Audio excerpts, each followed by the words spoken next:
എല്ലാവരും അത്ഭുതപ്പെട്ടു പോയി കാണും ബിഗ് ബോസിൽ നിന്ന് ശരത് അംബാനി എങ്ങനെ ഔട്ടായെന്നുള്ളത്. ശരിയാണ്, രേണുസുതി നമ്മൾ കാണാറുണ്ട്. ഏത് സമയം ക്യാമറയുടെ മുന്നിൽ വന്ന് എന്നെ ഇറക്കി വിടൂ എന്ന് പറഞ്ഞ് മോഹൻലാൽ വന്ന് ഇപ്പോൾ വിളിച്ചിറക്കിക്കൊണ്ട് പോയി. അവളത് നേരത്തെ തൊട്ടേ പറയാറുണ്ട്. അതുകൊണ്ട് ഒരു ഗെയിം പ്ലാനും ഇല്ല, ഒരു സ്ട്രാറ്റജിയും ഇല്ല, ഒന്നിലും ഇൻവോൾവ് ചെയ്യുന്നില്ല നമ്മൾ ആദ്യം തൊട്ടേ കാണാറുണ്ട് രേണുസുതി. പക്ഷേ ഇത്രയും ആക്റ്റീവായിട്ട് ഇരുന്ന് കളിച്ചുകൊണ്ടിരുന്ന, നല്ല ഗെയിം പ്ലാനും നല്ല ഗ്രൂപ്പിസവും അതുപോലെ ആക്റ്റീവായിട്ട് കളിച്ചുകൊണ്ടിരുന്ന ശരത് അംബാനിക്ക് ഇങ്ങനെ പുറത്തിറങ്ങേണ്ടി വന്നത് ശരിക്കും പല കാരണങ്ങളുണ്ട്. ശരിക്കും എനിക്ക് ഒട്ടും ഒന്നും മനസ്സിലായില്ല, പെട്ടെന്നായിപ്പോയി. ഒരു ഒരു വിവരവും കിട്ടിയില്ല ഇങ്ങനെ ഈ പുള്ളി ഇറങ്ങിപ്പോകുന്നുള്ള, ഔട്ടായി പോകുമെന്ന് വിചാരിച്ചില്ല, ഒട്ടും വിചാരിച്ചില്ല. നല്ലൊരു പ്ലെയറായിരുന്നു ശരത് അംബാനി. എന്തുകൊണ്ടാണെന്ന് നമ്മളെല്ലാവർക്കും ചിന്തിക്കേണ്ടി വരും.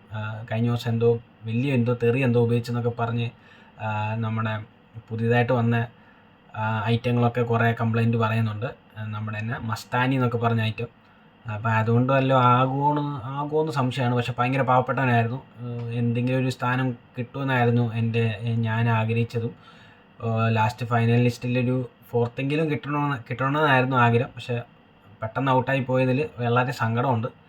അപ്പം ഏതെങ്കിലും പുതിയ പടത്തിലൊക്കെ ചെറിയ റോളായിട്ടൊക്കെ ഇനിയും കാണുമായിരിക്കും പുള്ളിയെ.